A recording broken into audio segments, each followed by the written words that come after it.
Andana Shalakaya Chakshurunmalatam Yena Tasmai Shri Gurave Namaha.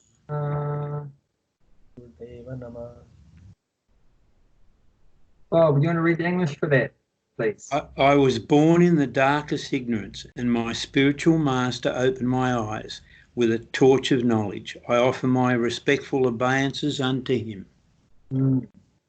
Thank you, Bob. So, before we begin with today's verse, does anyone remember anything from last week's talk that comes to mind that they would like to share?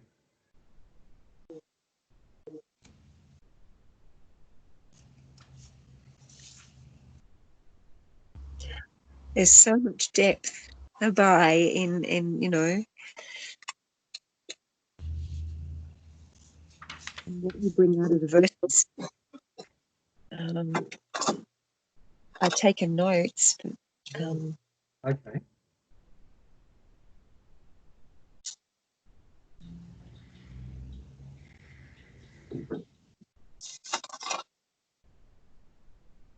So it was mentioning last week's verse about two different kinds of sacrifices.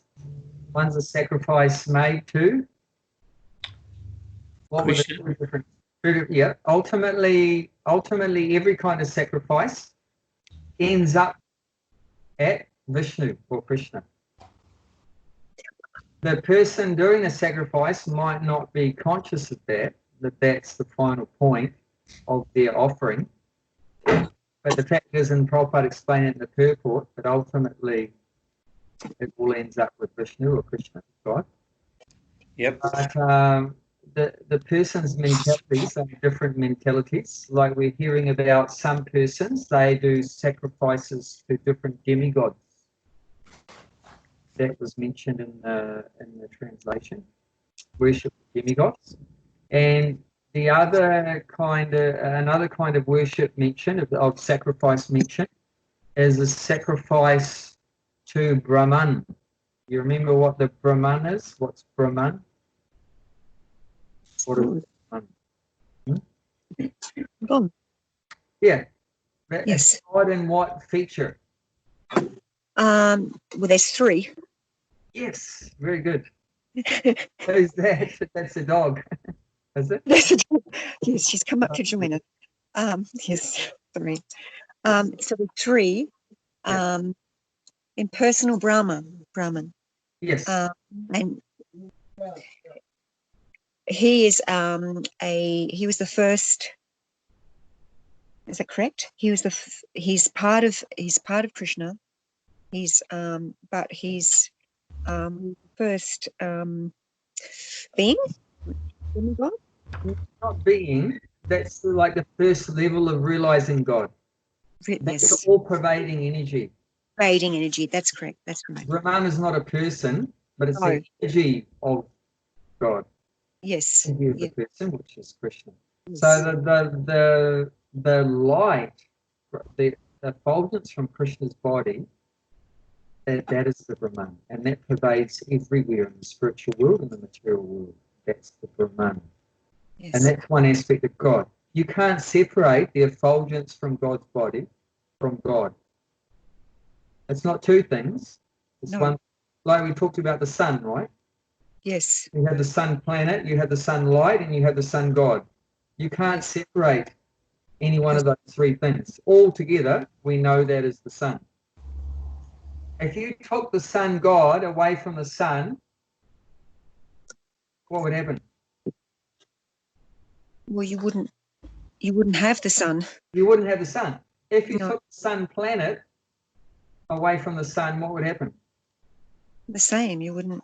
If you took the sunlight away from the sun, what would happen? It would be complete dark. You can't take the sunlight from. You can't separate anything from any of those three things. You can't separate. They're all together. Yes. But in one, you can see them as three different things, but they're all part of the one object. They're all part of the one subject matter. So just like God, one feature of God is his supreme personality of Krishna. And another feature of God is his energies, which pervade everywhere and everything. It's And like another a, feature, like a hand to the body. You cannot separate hand from the body. yeah, that's right. It's all part and parcel. It's all part and parcel. And then you've got, remember, there's that second feature, Paramatma. So that's God's presence within every living thing. So within the dog, Yes. the human being, within the bird and the fish, the demigod, the demon, as God is presently in the form of Paramatma. So there's the Supreme Person, Bhagavan, in the spiritual world, Krishna playing his flute. And then he appears within the heart of every living thing in the material world. And then his energy pervades everywhere. So some people sacrifice to the Brahman. That's their goal, is to enter that Brahman energy, to merge with that Brahman energy. And for that purpose, they perform sacrifices. Abhay, are they the impersonalists that Yes. And we would call them impersonalists. So people that worship demigods, we call them demigod worshippers. And people that offer sacrifice to the Brahman, we call them impersonalists. Do they call him a Mayavadi as well, or? Yeah. So in Sanskrit, it's called Mayavadi. In English, we would translate Mayavadi into English as impersonalists.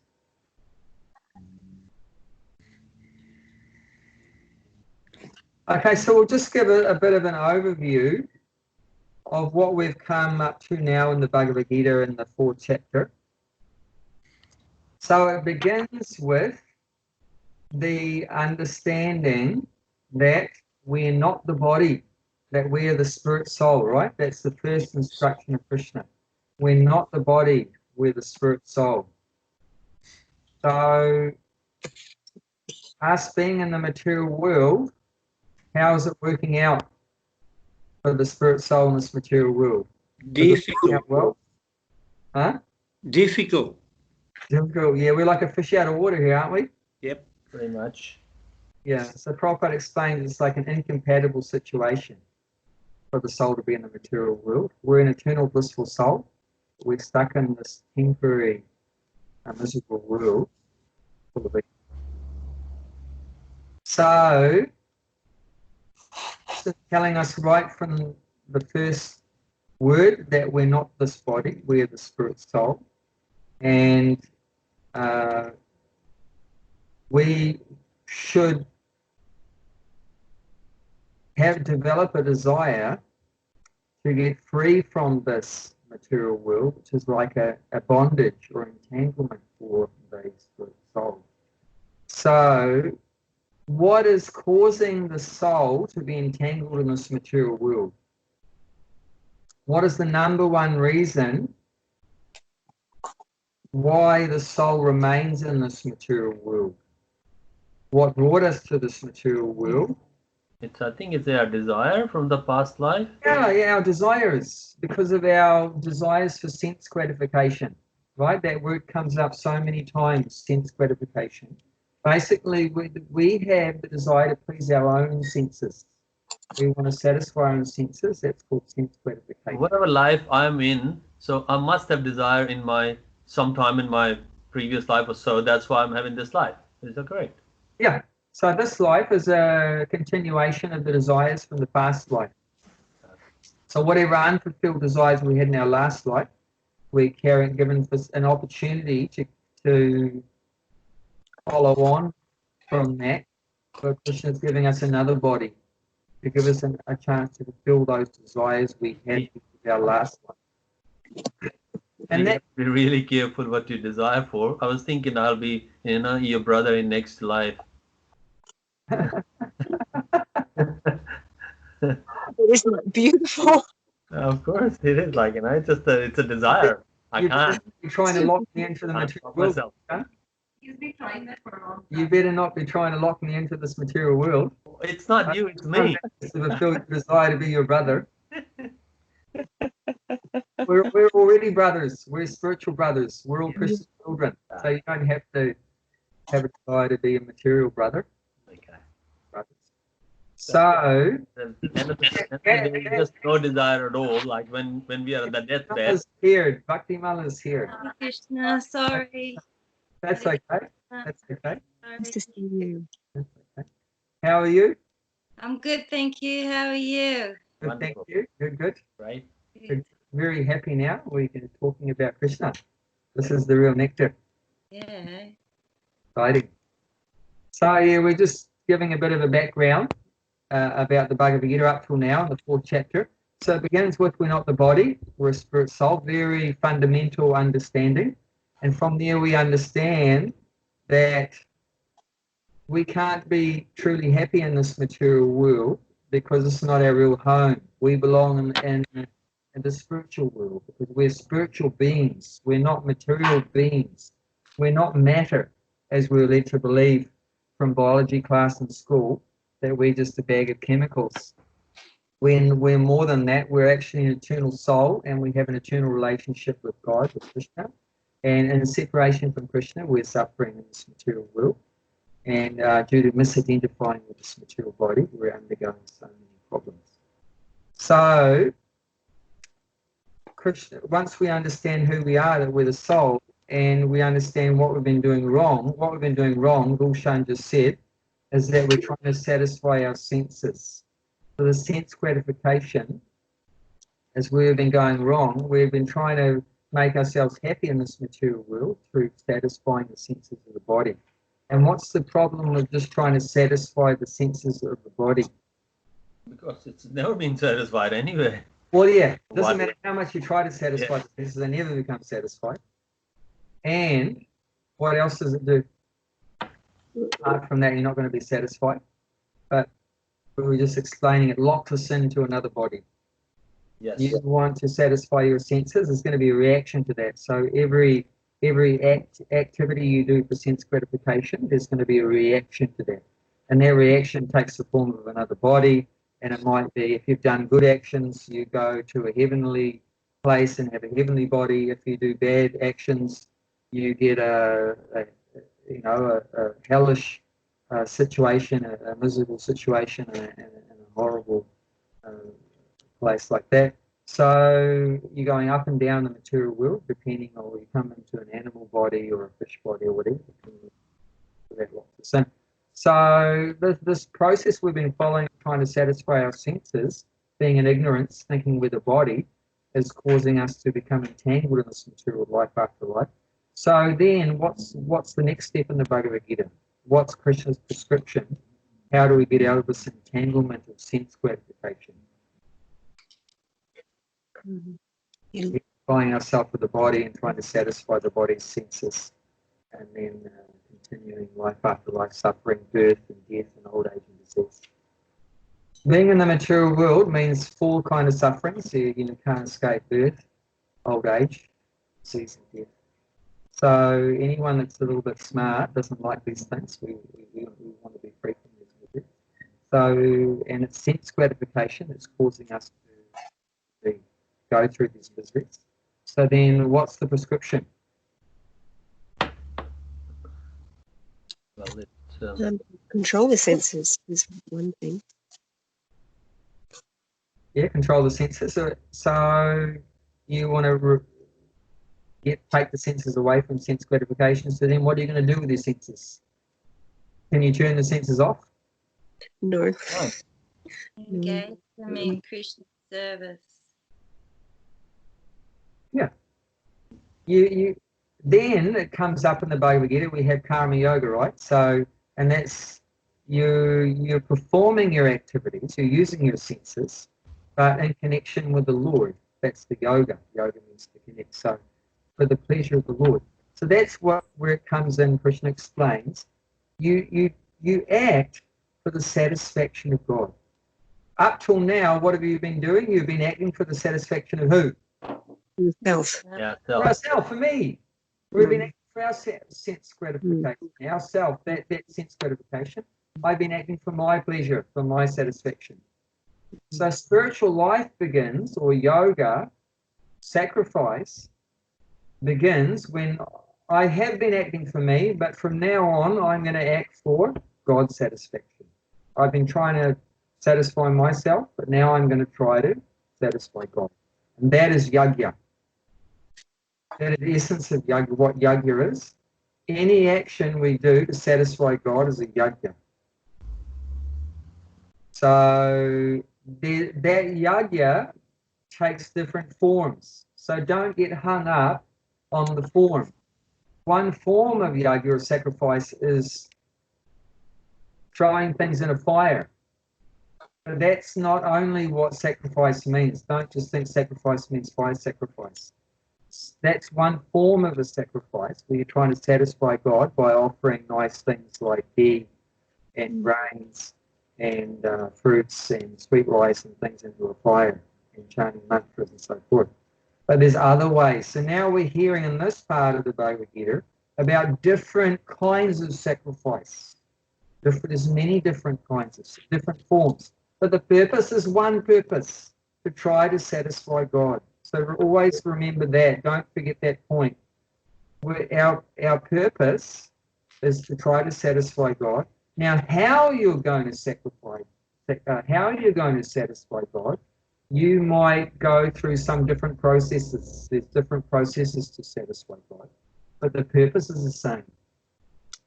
You might take one process, another person takes another process, but as long as the central point is we're all trying to satisfy God, that's sacrifice. So then, so that Karmayoga, that's in the 3rd chapter, that the recommendation is there. All your actions, you have to make them a sacrifice. Otherwise, it's going to bind you to this world. You're going to become entangled. If your actions are not sacrifices, you're going to become entangled in this world. You're going to have to take birth again as a reaction to your selfish activities like that. But okay, so now I know I have to perform sacrifices, but how do I do the sacrifice? How are you going to find out about these different processes?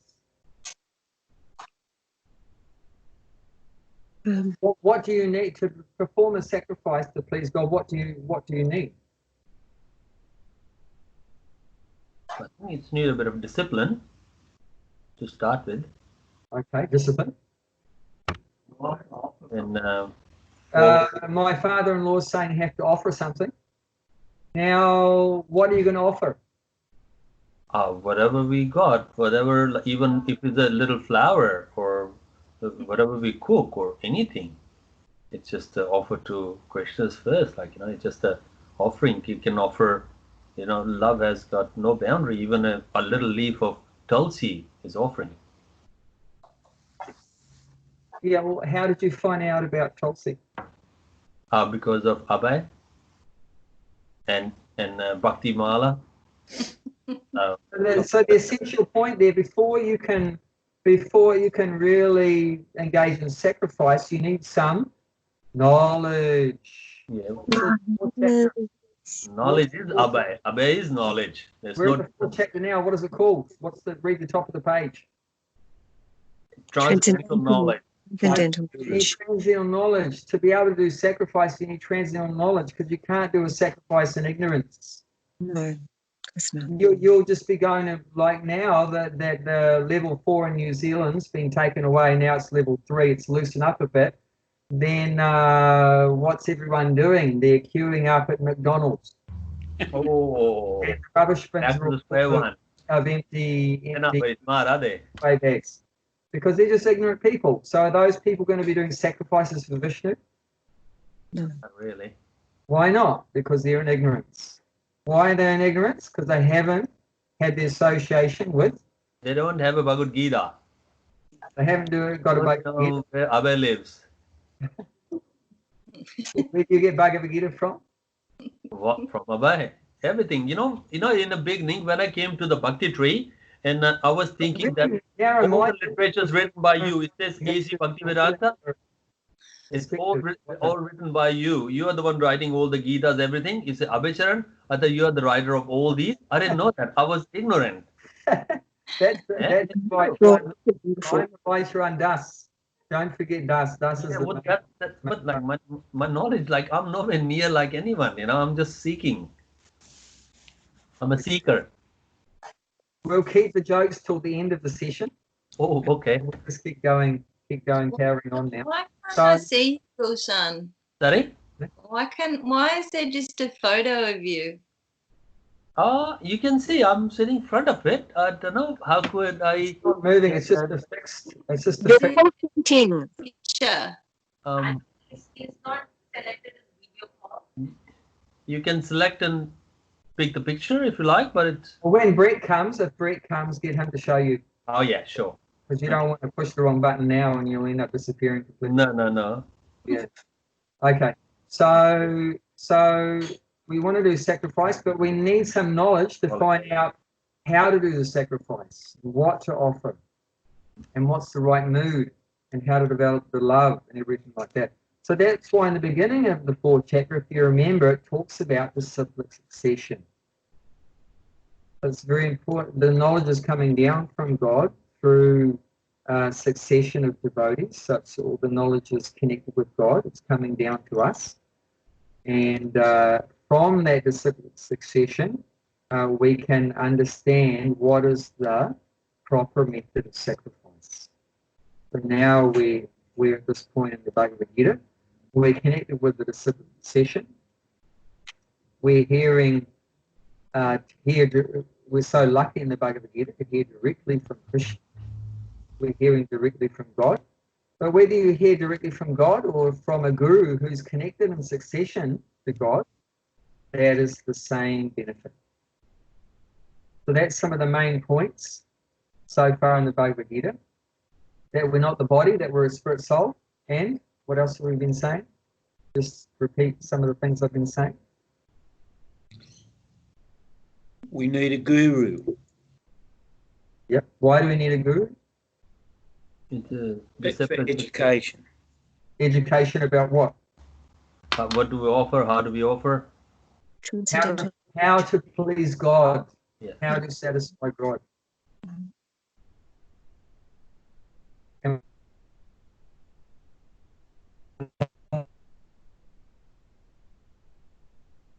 We've lost you, Abhay. You've frozen. It's very cold in New Zealand.